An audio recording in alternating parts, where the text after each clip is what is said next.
fa nanan'ny fomba fahitany iny lalaony ihany koa ny Andriamatoa Marcel Rakotomalala filohan'ny Malagasy Rugby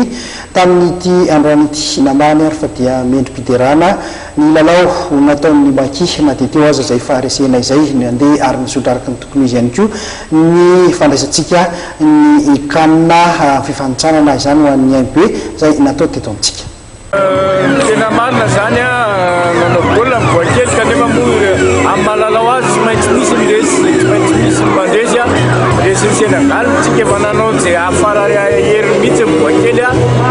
fa nisy an'iny le ese latsaka teo iny ranomatsika le ese latsaka teo iny dia resitsika izy fa nisy an'iny dia zay zany zay no mahazeo azy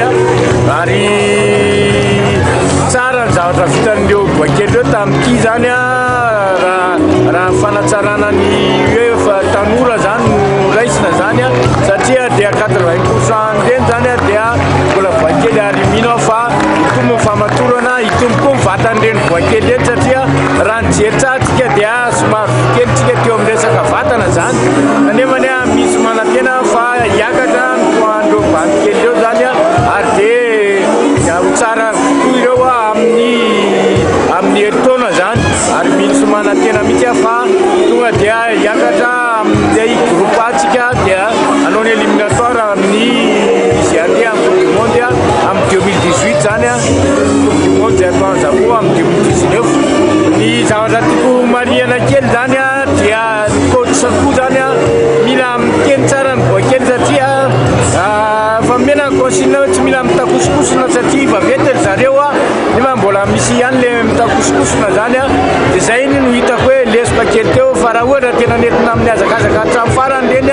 hitanareo tsara fa makaina fotsiny izy manao modivody makaina dia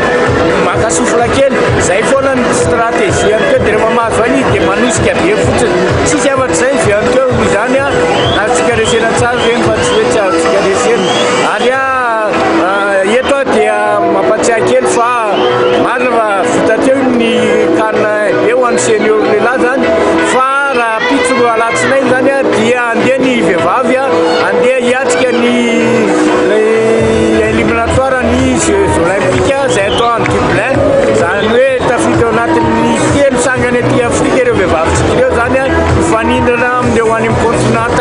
hafa manerana an'izao tontolo izao raha mametraka foana ny fanantenana zany ho an'ireo mpilalao tsika ireo satria raha iny mandeha matavary